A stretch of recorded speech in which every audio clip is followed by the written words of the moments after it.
willkommen auf dem Podcast vom 20er. Wir sind die Community von den jungen Erwachsenen vom ICF Zürich und wir freuen uns riesig, dass du heute genau bei uns reingeklickt hast. Wir hoffen, dass diese Message dich näher zu dem Gott bringt, der alles für dich gegeben hat und dich von ganzem Herzen liebt. Darum mach dein Herz auf für das, was Gott für dich heute verraten. Unsere Kirche ICF Zürich feiert dieses Jahr ihr 20-Jahres-Jubiläum. In dieser ganzen Zeit haben wir nie ein permanentes Daheim gehabt. Durch das stetige Wachstum unserer Kirche, aber auch durch externe Umstände haben wir immer wieder unsere Zelte abbrechen und an temporären Ort wieder aufstellen. Aber diese Zeiten, die sind bald vorbei. Wir freuen uns extrem, dass wir als Kirche endlich heimkommen in ein permanentes Daheim. Wir werden Ende Jahr in eine top ausgerüstete Halle einziehen, wo uns Möglichkeiten gibt für unsere Celebrations, gleichzeitig aber auch viel Raum für Gemeinschaft, für ICF College, Kurs, auch geniale Räumlichkeiten für die Jugendlichen und Kinder in unserer Kirche. Wenn du möchtest mithelfen, dass das Projekt Realität wird, du dich interessierst für das Projekt Coming Home und vielleicht auch das Projekt möchtest finanziell unterstützen, dann kannst du dich informieren über unsere Webseite. Vielen Dank für deine Unterstützung.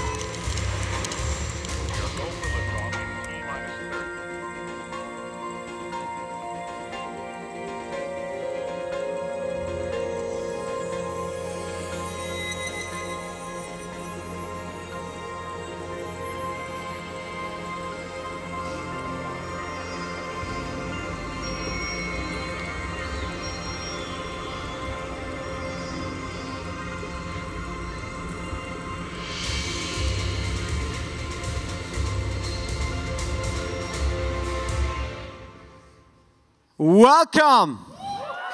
20er in the house, Weihnachtsstimmung ist angekommen. Freut ihr euch auf die Weihnachtszeit? Ich freue mich auf Fondue Chinoise, Fondue Bressan, wie man im Welschen auch noch isst. Und essen tue ich wirklich gern. Ich freue mich, ich liebe Weihnachten, vor allem wegen dem guten Essen. Ich gehe mir noch ein rechtes Rindsfilet auf den Grill am 24. Ich habe es gerade letzte Woche abgeholt. Ich freue mich. Erfüllt, wie Jesus meine Arbeit erfüllt. Ich habe ja mir überlegt, ist noch interessant, aber fast ein Drittel von unserem Leben sind wir irgendwie in einem Job involviert. Wir arbeiten, sagen wir mal, durchschnittlich 8 Stunden am Tag, 5 Tage in der Woche. Da haben wir noch vielleicht 5 oder 6 Wochen Ferien. Eine ziemlich lange Zeit verbringen wir an unserem Arbeitsplatz. Wie wir auch schlafen, 8 Stunden, für die es langt, die einen ein bisschen mehr, die anderen ein bisschen weniger. Ein Drittel von unserem Leben. Und ich freue mich heute über das zu reden, wie Jesus meine Arbeit erfüllt. Und bevor wir über das reden, lese ich einen Vers. Aus dem Kolosser 1, einer von meinen absoluten Lieblingsversen momentan. Ich habe ja nur Lieblingsverse. Kolosser 1, 26 und 27. Diese Botschaft war in der Vergangenheit über viele Jahrhunderte und viele Generationen hinweg wie ein Geheimnis verborgen. Jetzt aber wurde es denen enthüllt, die zu ihm gehören. Denn Gott wollte ihnen sagen, dass der Reichtum der Herrlichkeit dieses Geheimnis auch für die anderen Völker bestimmt ist. Das heißt für uns. Und das ist das Geheimnis. Christus lebt in euch. Darin liegt eure Hoffnung. Ihr werdet an seiner Herrlichkeit teilhaben. Also wenn die Schrift über das Geheimnis redet, wenn du das Geheimnis herausfinden von der Schrift, ist eines der Hauptaussagen, Jesus Christus lebt in dir. Christus lebt in euch. Wir sind der Tempel vom Heiligen Geist. Überall, wo wir hingehen, kommt Jesus mit uns mit, wenn wir Ja gesagt haben und unser Leben ihm hingelegt haben. Also du kannst noch lange sagen, ich lade ihn daheim, er ist gleich dabei. Er kommt mit. Überall, wo wir hingehen. Es ist interessant, wenn wir über das Wort arbeiten einmal einen kleinen Word Study macht und das Wort anschaut, dann sieht man im Hebräischen ist das Wort Avodah. Ich habe das auf dem Screen. Es heißt so viel wie anbeten und arbeiten, dienen. Also, was die Leviten, das ist das Volk, das angebetet hat im Tempel, ist ja eins von diesen Stämmen, das dazu berufen worden ist, Tag und Nacht Anbetung zu bringen, an Gott geworshippt hat. Das ist das gleiche Wort im Hebräischen, wie wenn jemand auf dem Feld sein Feld bestellt hat. Ja? Wir leben ein bisschen in einem Problem da bei uns in der heutigen Zeit, da Griechen uns etwas gelernt haben, wo man in der Umgangssprache Dualismus nennt. Ich will das kurz erklären. Das heisst, das Geistliche wird vom Körperlichen getrennt. Also, und wir leben ja oft in dem. Wir denken, wenn wir unsere Bibel gelesen haben, dann sind wir geistlich. Wenn wir da am Freitagabend kommen und anbeten, dann machen wir etwas geistlich. Oder vielleicht denken wir machen etwas für Gott. Und wenn wir dann am Montag arbeiten, das machen wir einfach, weil man macht es halt. Ich meine, in der heutigen Zeit, man geht da mit dem Job nach, dann macht irgendetwas. Vielleicht macht es einem keinen Spass, aber das ist doch mehr ein bisschen neben. Aber das Leben mit Jesus, das ist am Small Group Abend und am Freitagabend. Ich muss dich leider enttäuschen. Wir müssen von dem griechischen Denken wegkommen und zurück in das übernatürliche Denken von der hebräischen Kultur. Und dort ist dann eben das Gleiche, wenn du da stehst und deine Hände hebst, wie wenn du am Bankschalter stehst und eine Person bedienst.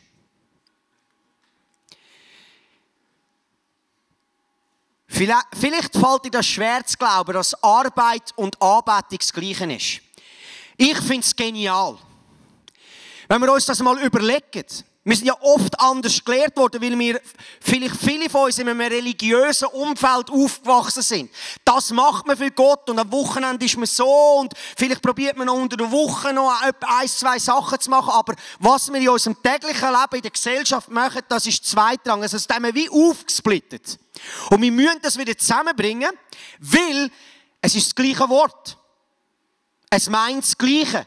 Ist das nicht ermutigend, dass das, was du am Montag machst, genau das Gleiche ist, wie das, was du am Freitagabend um 7:45 machst?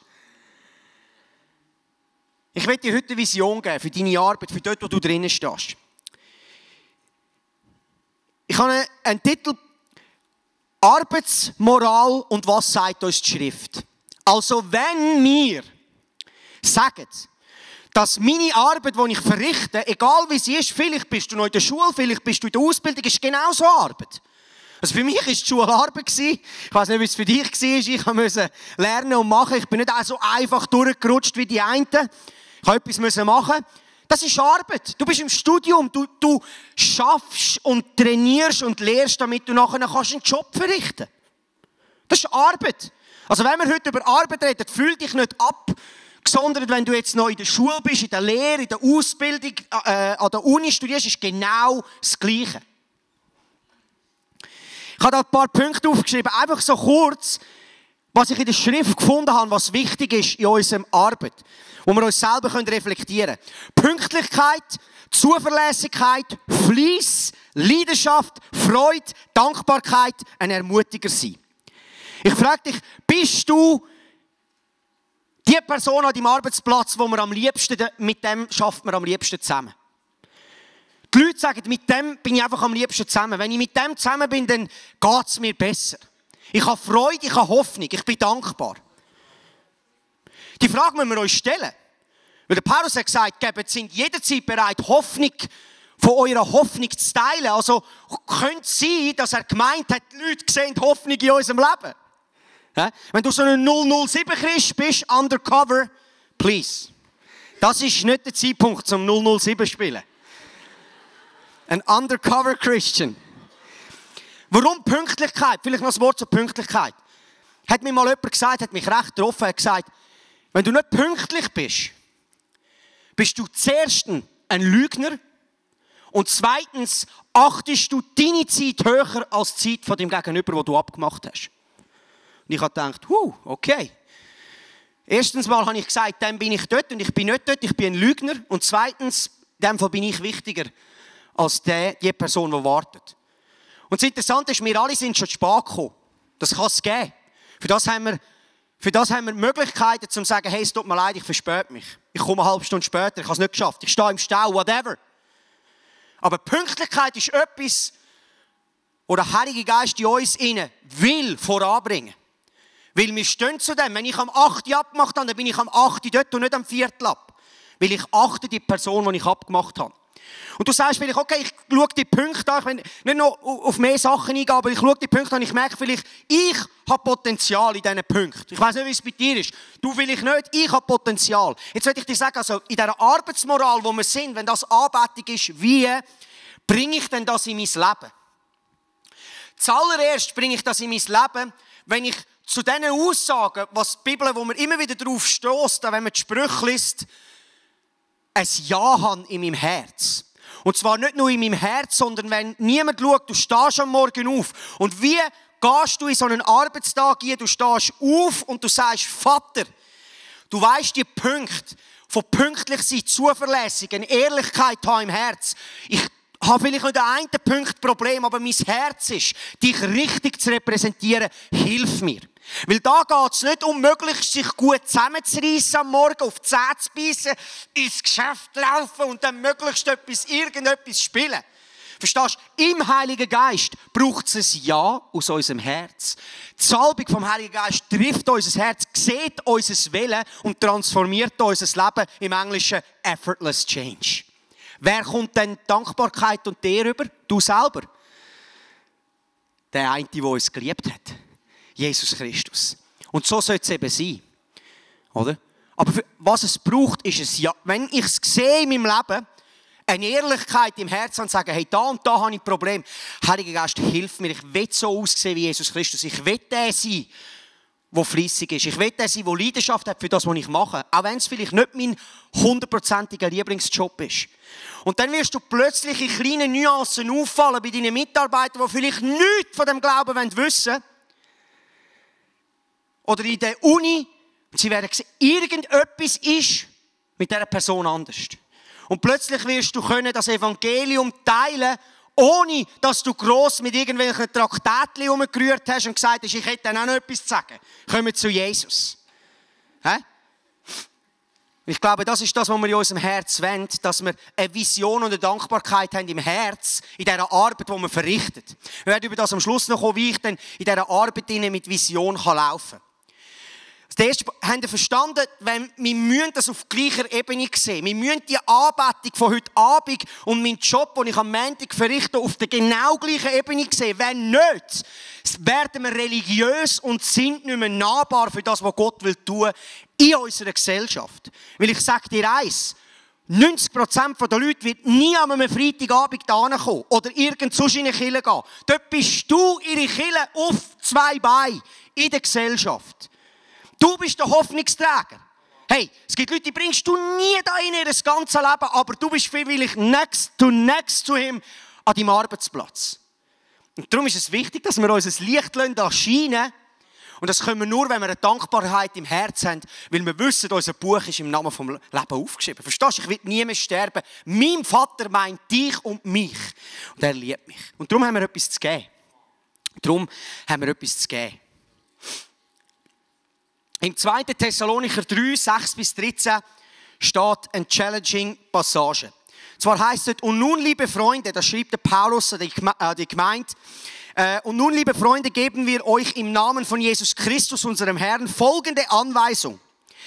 Haltet euch von jedem Bruder fern, der untätig ist und nicht so lebt, wie ich es euch vorgelebt habe. Denn ihr wisst, dass ihr in unserem Vorbild folgen sollt. Wir waren nicht faul, als wir bei euch waren. Nie haben wir Nahrung angenommen, ohne dafür zu bezahlen. Wir haben Tag und Nacht schwer gearbeitet, um euch nicht zur Last zu fallen. Paulus schrieb das. Dabei war es nicht so, dass wir nicht das Recht dazu gehabt hätten, aber wir wollten euch ein Beispiel geben, damit ihr euch danach richtet. Denn auch als wir noch bei euch waren, haben wir euch erklärt, wer nicht arbeitet, soll auch nicht essen. Wir haben nämlich gehört, dass einige von euch ein untätiges Leben führen, nicht arbeiten wollen und ihre Zeit nutzlos vertun. Im Namen von Jesus Christus, dem Herrn, appellieren wir an diese Leute und ermahnen sie, dass sie regelmäßig arbeiten und sich ihren eigenen Lebensunterhalt verdienen sollen. Und was euch betrifft, liebe Brüder, so hört nicht auf damit, Gutes zu tun. Ich liebe die Passage. Aus einem Grund. Nicht, um den Leuten zu sagen, hey, du musst endlich mal arbeiten. Gang mal arbeiten. Sondern es ist um Paulus in seinem Herz um etwas anderes gegangen. Es ist ihm darum gegangen und er hat gesagt, hey, bist du ein Teil von der Gesellschaft? Bist du ein Teil vom Miteinander? Leb nicht auf Kosten von jemand anderem, sondern gib deinen Teil rein.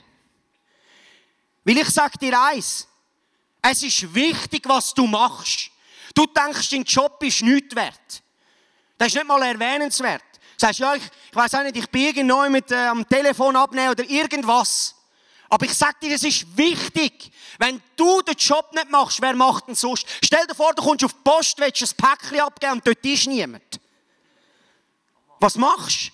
Wenn niemand die Dienstleistung macht und dort steht und sagt, ich bin ein Teil von dieser Gesellschaft, das ist meine Aufgabe, ich arbeite an dem Postschalter und nehme die Päckchen und die Briefe entgegen und verkaufe noch ein Nattel-Abonnement. Das ist das, was ich machen will. Aber versteht ihr etwas? Wir haben das gering geachtet. Wir haben gemeint, das ist nichts in den Augen von Gott. Und ich bin heute dir da, um zu sagen, das ist genauso wichtig, wie wenn du 3 Stunden irgendwo am Boden liegst und irgendwie am Saugen bist. Du bist da und irgendwie einfach am Anbeten und denkst, hey, weißt du, wir müssen eins wissen, Jesus hat geschafft. Wir müssen eins wissen, Jesus hat beim Josef in der Zimmerei geschafft. Der hat die schönsten Stühle gemacht, er hat nie messen, hat immer gewusst, wie lang das muss sein, hat immer gerade abgehauen auf die richtige Länge. Und Jesus ist nicht, versteht ihr, Jesus ist Gott gewesen. Und er ist nicht seinem Vater ins Gesicht gekommen, am Morgen um 9 Uhr, aufgestanden aus dem Bett. Der Vater war schon voll am Arbeiten in der Zimmerei und hat nicht den Josef angeguckt und gesagt, hey, Fetsch, mal ganz ehrlich, wenn du Gott würdest kennen, du würdest jetzt einfach mit mir da auf den Berg kommen und einfach ein bisschen anbeten. Verstehst du? Wenn du wüsstest, dann würdest du die Arbeit aufgeben, du würdest nicht mehr weitermachen. Was ist das schon, was du da machst? Was wirklich zählt, ist mit meinem Vater zusammen zu sein. Und dann ist er raufgegangen. Verstehst du? Jesus war nicht so gewesen. Jesus hat die Leute ermutigt, ein Teil der Gesellschaft zu sein. Er hat die Leute nicht runtergemacht, die etwas gemacht haben. Er hat nicht gesagt, hey, rumlaufen und von Jesus erzählen ist geistlich, aber eine Arbeit nachgehen ist nicht geistlich. Ich will dir etwas sagen. Ich habe für Hunderte von Leuten schon gebetet auf der Straße. Ich habe schon Hunderte von Leuten von Jesus Christus erzählt auf der Straße. Viele sind gesund worden, viele nicht. Ein paar haben Jesus ihr Leben gegeben, ein paar nicht. Aber weißt du, was ist richtig powerful? Wenn du in einer Gesellschaft bist, Tag für Tag mit jemandem zusammen unterwegs bist und Jüngerschaft lebst und mit diesen Leuten eine Familie bist und einen Weg gehst und sie die wahre Freiheit bringst. Das ist das, was die Schrift uns lehrt. Macht Jünger, nicht gehen einfach raus und machen irgendetwas, sondern macht Jünger, nehmen sie eure Seite. Wisst ihr, das ist nicht so fancy. Ist manchmal nicht so lustig. Ist manchmal nicht lustig, wenn die Leute am Morgen um 2 anrufen. Es ist manchmal nicht lustig. Aber das Herz von Gott will, dass wir uns um den Einzelnen kümmern. Und darum ist es wichtig, ein Teil der Gesellschaft zu sein. Auch in der Arbeit. Du kannst in einer Arbeit so nah bei Leuten unterwegs sein, wie du sonst nie könntest sein. Und ich sage nicht, das andere ist nicht richtig. Es braucht beides. Versteht ihr mein Herz? Gott ruft uns in dieser Arbeit hinein. Leute sind, die nahbar sind. Leute sind, wo man links und rechts schauen und sehen, ich habe jemanden neben mir. Und wie viele von euch da drinnen hat schon ein Zeugnis sein mit dieser Hoffnung im Herz, wo Menschen waren, die vielleicht nicht mehr weiter gewusst haben. Und sie haben etwas können sagen und sie haben gesagt, hey, es gibt einen Gott und er liebt euch. Und versteht ihr, warum ist es so gut, an einer Arbeit nachzugehen? Und versteht ihr, Arbeit, ich rede jetzt auch von denen, die in der Schule sind. Ganz wichtig, wir machen das, damit wir Geber sein können. Ich habe gehört und gelesen, Jesus Christus war ein Geber. Und darum bin ich auch ein Geber. Und du auch. Und jetzt frage ich dich, wenn du nichts hast, kannst du auch nichts geben. Wenn du kein Saatgut hast, kannst du auch nicht aussäen. Wenn ich in der Landi nicht den Mais-Saatgut bestellt habe, dann kann ich noch lange mit meiner Sämaschine übers Feld fahren. Wenn nichts runterkommt, kommt nichts runter. Und nächstes Jahr kommt nichts. Und darum ist es ein Geschenk. Weißt du, ist es ein Geschenk, gesund zu sein. Am Morgen können aufstehen, den Kopf beieinander zu haben, 2 Hände zu haben, einen Fuß zu haben, die einem tragen, ein Herz, das schlägt, an einer Arbeit nachzugehen und etwas zu verdienen, dass man Ende Monat noch mehr hat, dass man sogar noch etwas weggeben kann. Das ist das, was die Schrift uns lehrt. Und das ist, verstehst du? Und das wird gering geachtet. Das wird gering geachtet. Wir hören nur die schönen Storys. Ich bin im Glauben rausgestanden, habe ein Flugticket gebucht und ich habe noch 500 Stutz gebraucht. Und 2 Tage voran, plötzlich komme ich einen Umschlag über mit 500 Franken drin. Gott ist so treu. Und ich lese es und ich denke, meine Güte, hey, warum sagst du jetzt noch Gott danke? Sag doch dem Mann danke, der dir das Geld gegeben hat, der morgen um 6 Uhr aufgestanden ist, seiner Arbeit nachgegangen ist, damit er Ende Monat 500 Stutz hat, um dir zu geben. And that's the truth, I'm telling you. That's the truth. Aber wisst ihr was? Weil wir eine Worship Night grösser da haben als die Arbeit, ist das nicht mehr wichtig. Ich bin ein Geber. Ich will mein ganzes Leben ein Geber sein. Wenn jemand etwas braucht, kann er zu mir kommen. Ich habe etwas zum Geben. Für das stehe ich am Morgen auf. Ich habe etwas zum Geben. Das, versteht ihr? Das ist die wertvolle Art. Und verstehst du, da geht es ja nicht um wie viel. Die Frau im Tempel, die hat ihr das Kleinste gegeben. Und sie ist aus dem Herz gekommen. Und Jesus hat sie gesehen. Da geht es um ein Herz. Ich ermutige uns alle zusammen, Geber zu werden. Lass uns Geber werden, in der Arbeit hinein. Und darum ist es so gut, dass du einer Arbeit nachgehst. Und es ist gut, dass du Einkommen generierst. Es ist gut, dass du nicht auf Kosten von jemand anderem lebst. Ich bin dankbar für die Gesundheit, die Gott uns geschenkt hat, damit wir einer Arbeit nachgehen können. Du kannst Veränderung bringen, dort wo du ankommst. Mein nächster Punkt. Willst du ein Erbe an Familie hinterlassen? Sprüche 13,4 heisst, faule Menschen wollen viel und bekommen wenig. Doch wer fleißig ist, dem wird es gut gehen und er wird zufrieden sein. Ganz ehrlich, momentan, wenn es so minus 3-4 Grad ist, am Morgen um 4:30, schiesst es mich sehr oft an, aufzustehen. Ich weiss nicht, wie es bei dir ist. Mein Fleisch hasst es, aus dem warmen Bett aufzustehen. Aber weisst du was? Ich habe eine Frau, die ich liebe. Ich habe Kinder, die ich versorgen will. Und darum stehe ich auf am Morgen. Auch wenn ich nicht will. Ich gehe raus, weil ich weiss, ich lebe nicht für mich. Ich lebe für die Generation, die kommt. Ich lebe für meine Kinder, wo ich etwas tun für sie. Und du denkst, das ist nichts wert. Ich werde noch geehrt werden vom Vater im Himmel für das, was ich mir für meine Kinder da habe. Das müssen wir wissen. Du denkst, als Mutter bist du daheim und wickelst deine Kinder am Morgen um 2 die verschissenen Windeln. Das ist nichts. Verstehst du, das ist die höchste Anbetung, die du Gott bringen kannst. Die höchste Anbetung. Da kann noch jeder noch 24 Stunden Gebet und Worship nachmachen. Das interessiert mich einen alten Hut. Wenn man sein Leben angibt für jemand anderes und den anderen höher achtet als sich selber, das ist das, was Jesus uns vorgelebt hat. Und darum folge ich ihm nach. Und ich ermutige dich, deine Arbeit zu sehen als etwas. Ich habe da einen Psalm mitgebracht, den ich lesen will, den ich so unglaublich liebe. Psalm 112, das Glück der Treuen, heisst das Übertitel. Halleluja, preis den Herrn. Wie glücklich ist ein Mensch, der den Herrn achtet und ehrt und große Freude an Gottes Geboten hat. Seine Nachkommen werden mächtig im Land. Das sind meine Kinder. Denn wer aufrichtig dem Herrn folgt, dessen Kinder segnet er. Das sind meine Kinder. Wohlstand und Reichtum sind in seinem Haus. Seine Gerechtigkeit hat für immer Bestand. Das hat Jesus für mich gegeben. Sogar in dunklen Stunden strahlt ein Licht für alle, die redlich und rechtschaffend sind. Denn er ist gütig, barmherzig und gerecht. Gut steht es um den Menschen, der den Armen schenkt und leiht und der bei allem, was er unternimmt, das von Gott gesetzte Recht beachtet. Nie gerät er ins Wanken. Niemals wird seine Treue Untreue vergessen. Schlimme Nachricht, macht ihm keine Angst. Mit ruhigem Herzen vertraut er auf den Herrn. Fest und mutig bleibt er, ohne Furcht. Bald wird er herabschauen auf seine Feinde. Großzügig gibt er den Bedürftigen, denn seine Gerechtigkeit hat für immer Bestand. Darum wird er beschenkt mit Macht und Ehre. Wer Gott missachtet, sieht es voller Ärger, knirscht mit den Zähnen und vergeht vor Wut. Seine bösen Pläne werden zunichte. Der Punkt ist, wir achten unsere tägliche Arbeit geringer als eine Worship Night. Wir denken, an einer Worship Night nehmen wir Jesus aus unserem Herz raus und nachher tun wir ihn die Heime wieder versorgen. Und wenn wir Small Group Abend haben, nehmen wir ihn wieder raus und wenn wir wieder heimkommen, tun wir ihn wieder rein. Und am Sonntag nehmen wir ihn wieder raus und nachher tun wir ihn wieder rein. Ich will dir etwas sagen. Und ich werde nächstes Jahr auch über das Thema reden, im Englischen, the practicing of the presence of God. Die Gegenwart von Gott praktizieren in deiner täglichen Arbeit ist etwas vom Schönsten, was es gibt. Immer wieder den Tempel zu besuchen in deinem Herz, wo Jesus Christus wohnt. Dann werden die Tage heller, die Sorgen sind vielleicht noch da, werden kleiner, weil du merkst, es geht nicht mehr um dich, es geht nur noch um seine Ehre und nicht mehr um deine Ehre. Und dann ist es eine wahre Freude.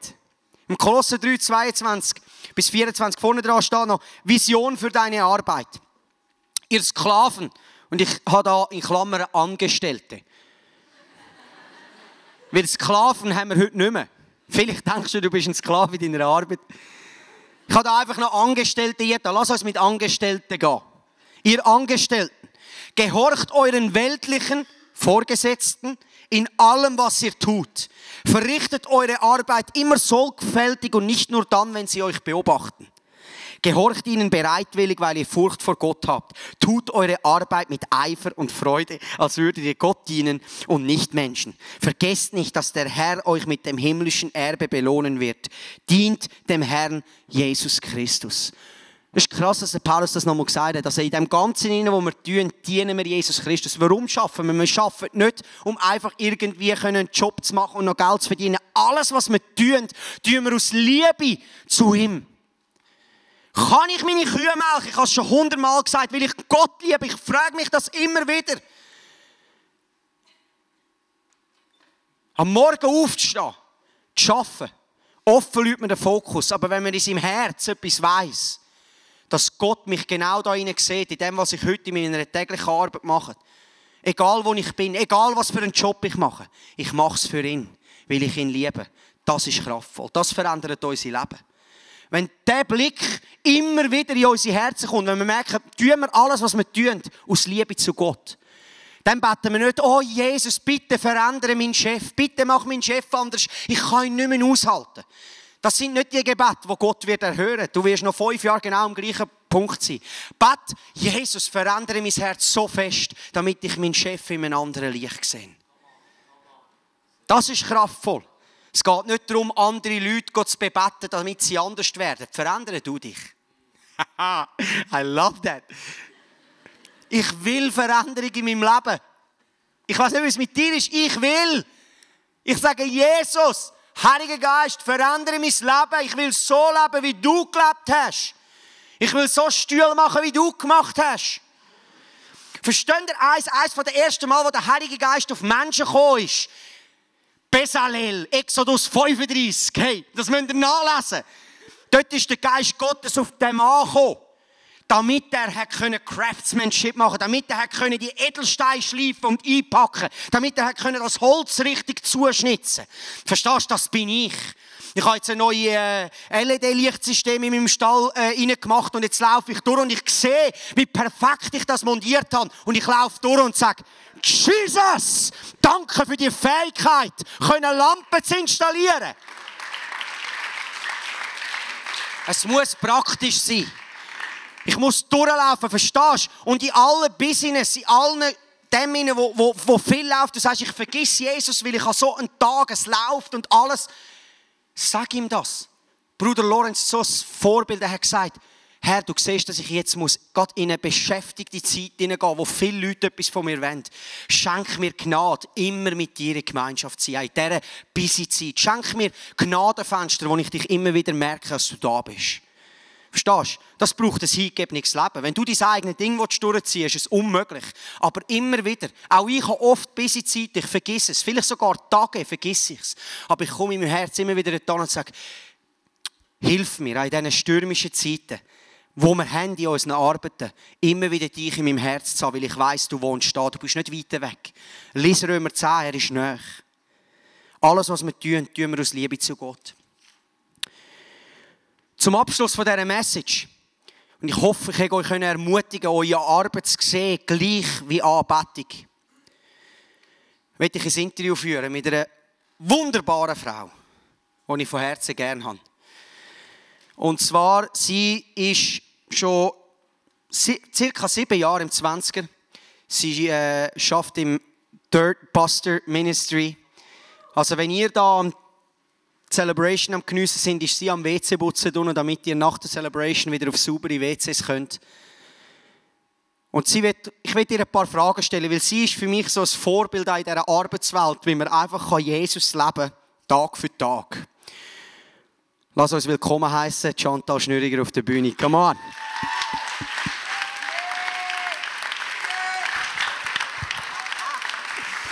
Wir haben da so ein schönes Sofa, wo wir da Platz nehmen dürfen. Jetzt will ich da noch schnell rübergehen, Entschuldigung, weil ich will da wirklich nichts verpassen, was ich mir da aufnotiert habe. Wie hat es dich? Hat mich gut. Hat dich gut? Ja. Hast du gearbeitet heute? Ja. Sehr gut. Ist gut gegangen? Ja, es war streng. Ist streng gewesen? Okay. Das ist gerade meine erste Frage, und zwar, was und wo schaffst denn du? Also ich bin gelernte Restaurationsfachfrau. Das ist ganz simpel, einfach Servicefachangestellte. Ich arbeite in einem Restaurant Oerlikon im Gleis 9. Das ist das Gebäude, das 60 Meter verschoben wurde. Genau. Und ja. That's so good. Also, eine Frau, sie arbeitet im Service. Haben Sie es gehört? Okay. Jetzt frage ich dich, wie startest du praktisch deinen Tag? Wie startest du praktisch den Tag mit Jesus Christus, wenn du da in die turbulente Umgebung von einem Restaurant eintauchst? Also es ist sehr unterschiedlich, weil ich arbeite auch sehr unterschiedlich. Wir arbeiten ja mit Zimmerstunde oder Frühdienst oder Spätdienst. Und ich habe können lernen, mein Glaubensleben zu integrieren. Also eigentlich in der Zeit, als ich meine Ausbildung angefangen habe, habe ich auch Jesus kennenlernen. Und am Anfang ist so einfach viel die Eindrücke, oder? Stand am Morgen Stunde früher auf, oder? Verbringt Zeit mit Jesus. Und wenn dann am Morgen um 4 Uhr aufhörst zu arbeiten und nachher dann denkst, ja, soll ich jetzt um 9 Uhr aufstehen? Stimmt, Zeit mit Jesus verbringen und nachher noch mal schlafen, weil ich ja zu wenig geschlafen habe. Das ist, geht auch. Aber ich habe gemerkt, Jesus wohnt in mir. Ich muss ihn überall mitnehmen. Und oft ist es so, zum Beispiel jetzt auch gerade in dieser Zeit, wir haben mega viel Bankett, wir haben mega viele Anlässe, die wirklich bis im Morgen gehen. Und dann liege ich im Bett, höre den Wecker, sage «Guten Morgen, Heiliger Geist, jetzt brauche ich dich». Stehe auf meine Füße und gehe duschen, mache alles, was ich so schnell wie möglich in 10 Minuten machen kann. Und dann gehe ich auf den Zug. Und in der Zeit, wo ich zum Zug laufe, dann kommen meine Downloads. Ich probiere einfach, mein Herz bereit zu machen für meine Arbeit und habe eigentlich dann meine stille Zeit. Was auch für mich, was ich wirklich immer mache, ist, wenn ich zu Oerlikon aus dem Bahnhof rauskomme und die 2 Minuten noch laufen bis zu meiner Arbeit, tue ich so fest lachen, dass es mich fast selber alle verputzt. Also ich strenge mich nicht an. Jetzt ist es wirklich einfach eine Freude, die ich habe, weil ich merke, wenn ich keine Freude an meiner Arbeit habe, kann ich auch nicht Freude weitergeben an meine Mitarbeiter, kann ich auch nicht Freude weitergeben an den Leuten, die ich bediene. Und ja, das hilft mir. Ja. That's so, I love that. Ich lache manchmal auch draussen. Mein Vater denkt an mich mehr, was ist mit diesem Typ los? Versteht ihr, wenn ihr nicht lachen könnt, habt ihr die falsche Botschaft gehört. Wenn ihr die wahre Botschaft gehört habt, dann könnt ihr nicht anders als lachen und dankbar sein im Herzen. Ist es nicht so? Was motiviert dich denn bei der Arbeit, im Service? Was motiviert dich? Das ist jetzt vielleicht für ein paar ein Schimpfwort, aber ich arbeite wirklich gern. Also ich arbeite einfach gern, ich arbeite auch gern viel. Ich habe es gern, wenn es streng ist. Und wenn ich manchmal so richtig absaufe und ich mehrere Leute habe und gar nicht weiss, wie ich sie bedienen soll, aber wirklich gleich merke, hey, ich kann das. Und ich schaffe es auch jedes Mal, dass jeder rausgeht und einfach ein Lachen auf dem Gesicht hat und etwas zu essen bekommen hat. Es motiviert mich, mit Leuten zusammenzuarbeiten von verschiedenen Ländern, von verschiedenen Sparten, Leute, die einfach so wie du und ich verschieden sind. Und auch gerade im Gastgewerbe lernt man sich manchmal auch auf eine ganz andere Weise kennen. Man ist so wie eine Familie, oder? Man muss mehrere Stunden zusammen sein und lernt sich sehr schnell sehr gut kennen. Und das macht sehr Freude, das macht mir wirklich Freude, ja. Wow. Jetzt habe ich noch eine Frage, du hast da so eine Box mitgenommen. Was hat sich mit dieser Box auf sich? Also, wie folgst du genau am Heiligen Geist in deiner Arbeit? Kannst du mir die Box erklären? Ja, kann ich. Was ich merke, ist viel... Ich habe viele Eindrücke, oder, während der Arbeit und manchmal ist es wirklich keine Zeit. Also ich kann ja dann nicht einfach mit meinen Leuten rumhängen, oder, und dann laufe ich Gäste und sie haben das Gefühl, sie werden nicht bedient. Das geht einfach nicht. Oder? Aber was ich immer wieder merke und als ich schon früh angefangen habe, habe ich so eine Gebetsbox gemacht, weil ich auch gemerkt habe, wie du vorher gesagt hast, an dem Ort, wo ich bin ich für viele eine Kirche. Ich habe auch schon Leute mitnehmen in die Kirche und ich habe schon Leute wirklich von Jesus erzählen und ihr Leben hineinreden. Aber es braucht oder, eine Entscheidung von ihnen, dass sie Jesus annehmen. Ich kann nicht die Entscheidung für jemanden fällen. Und ich habe wirklich da meine Freunde drin. Es gibt immer ein Zettel. Und ich musste hin und vorne anfangen zu beschreiben, weil sonst hat es fast keinen Platz mehr. Und es hat auch mega viele Bibelverse drin.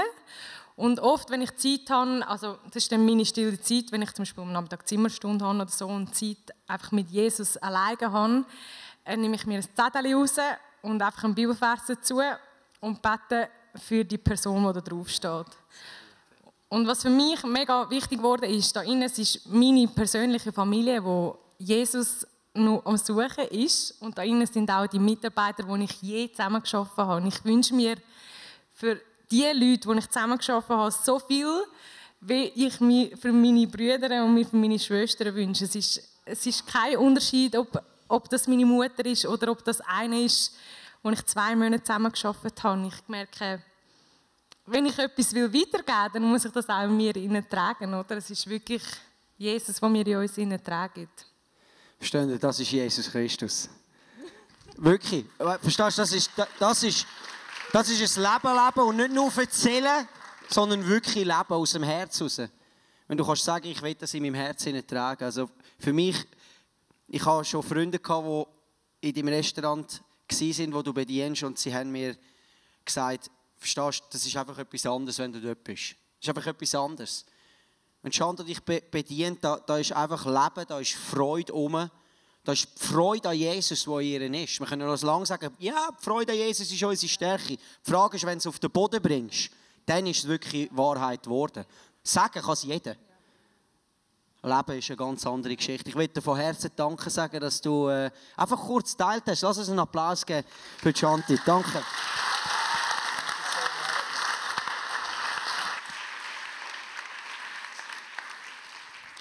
Liebe 20er, versteht ihr, das begeistert mich, solche Menschen zu treffen und von ihnen zu hören, wie sie das leben. Ganz praktisch in dem Umfeld, wo sie sind. Und es ernst nehmen mit dem, was sie haben auf ihrem Herz. Und wir haben heute viel über Arbeit und Arbeiten und Arbeitsmoral geredet. Und mir ist ganz bewusst, wir alle brauchen Zeit zum Ruhen. Gott hat nicht umsonst am 7. Tag geruht. Es geht nicht darum, nur zu powern und zu machen und zu tun, bis wir nur noch rot sind und nicht mehr wissen, wie hin und vorne ist.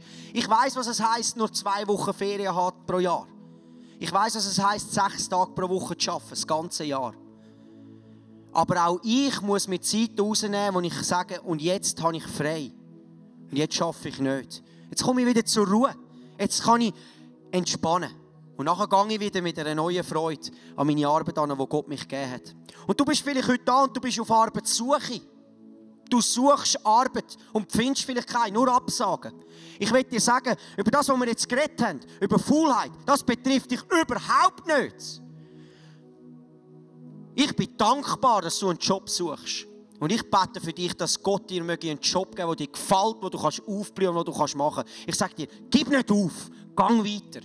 Schreib die Bewerbungen, geh die Bewerbungsgespräche, auch wenn so viel vielleicht Misserfolg schon hast. Ich will dich ermutigen, gib nicht auf. Der Vater im Himmel sieht dein Herz, dass du willig bist, um etwas zu machen. Und er wird es dir vergelten und er wird für dich sorgen. Da bin ich 100%ig überzeugt. Und ich habe es schon 100 Mal gesehen. Ich wünsche mir, dass wir als 20er, wir sind alles junge Leute, haben Möglichkeiten, haben Fähigkeiten bekommen, sind begabt worden von Gott. Was für unterschiedlicher könnten wir nicht sein. Und unsere Gesellschaft braucht uns. Dein Arbeitsplatz braucht dich. Es ist so wichtig. Und du denkst, du machst keinen Unterschied. Aber du machst einen Unterschied. Weil der das ganze Universum zusammenhält, lebt in dir. Du hast etwas zum Geben. Und auch wenn du vielleicht noch nicht getraut hast, öffentlich über Jesus zu reden an deinem Arbeitsplatz, dann sind vielleicht die Zeiten, wo du sagst, hey, was hast du auf dem Herz? Wie geht es dir? Erzählen. Ein kurzes Zuhören ist genauso wie Jesus würde sich den Menschen annehmen. Ich bin dankbar für jeden Einzelnen, der ein Teil ist von der Gesellschaft. Ich bin dankbar für jeden Einzelnen, der sagt, ich will meinen Lebensunterhalt verdienen. Ich will ein Geber sein. Ich will etwas machen, damit ich etwas zu geben habe. Verstehst du, wenn wir anfangen, Geber zu sein, aus freiem Herz, plötzlich gehen die Herzen auf. Ich mag mich erinnern, vor 3 Wochen stand ich im McDonald's, 3 Frauen vorne dran. Ich habe es einfach auf dem Herz gehabt, für die 3 Frauen zu zahlen. Dann bin ich hin und habe einfach so ein Nötchen angestreckt und habe gesagt, du, ich lade euch ein. Und dann haben sie gesagt, ja, aber wieso? Dann sage ich, ich habe viele Leute hinten dran gehabt, das habe ich immer gerne, wenn viele Leute schauen. Dann habe ich gesagt, soll ich euch erzählen, warum? Aus einem Grund mache ich das. Weil es gibt einen König, sein Name ist Jesus Christus und er ist kein Ostergeschichtli, er lebt und er liebt euch und er meint euch. Die Frauen haben das angenommen, sind abgehockt und als wir gegessen haben, als ich rauslaufe, gehe ich nochmal an. Und ich schaue ihnen in die Augen und ich sage ihnen, hey, ihr müsst eins wissen, sie sind so wertvoll. Verstehst du das, was die Welt über uns sagt? Die sind wertvoll und plötzlich gehen ihre Herzen auf, weil sie merken, da hat sich jemand gekümmert, ohne eine Gegenleistung. Ein kleiner Akt, das kann jeder von uns. Jeder kann das. Da musst du kein spezieller Evangelist sein, das kann jeder. Ein simple act of kindness. Und du stehst raus und du machst die kleine Aktion. Versteht ihr, warum ich das auch machen konnte? Ich bin am Morgen um 6 Uhr aufgestanden und bin meiner Arbeit nachgegangen. Das meine ich ernst. Ich bin ein Geber. Ich will mein ganzes Leben ein Geber sein und ich wünsche mir, dass du auch einer bist, weil Jesus hat gesagt, der gibt, ist gesegneter als der nimmt.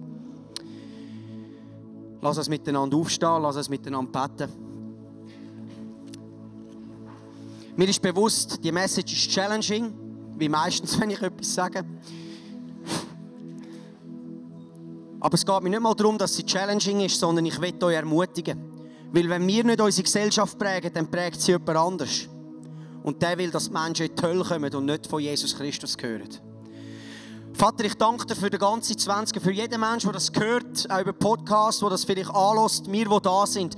Und ich will, Heiliger Geist, dass du in unserem Herzen etwas lässt zum Brennen bringen, eine Freude an unserer Arbeit, eine Dankbarkeit an unserer Gesundheit, eine Dankbarkeit, dass wir fähig sind, aufzustehen und etwas zu machen, damit wir ein Teil sein von einem Ganzen, ein Teil sein von einer Familie, von einer Gesellschaft, damit wir etwas zu geben haben, damit wir da sind und etwas weitergeben können. Danke, dass du jedem, der vielleicht nicht mehr mag, der sagt, ich höre auf, mich schiesst an, dass du neue Vision schenkst in unseren Herzen, gerade jetzt. Ein neues Brennen, für dich zu arbeiten. Wir arbeiten nicht für unseren Chef.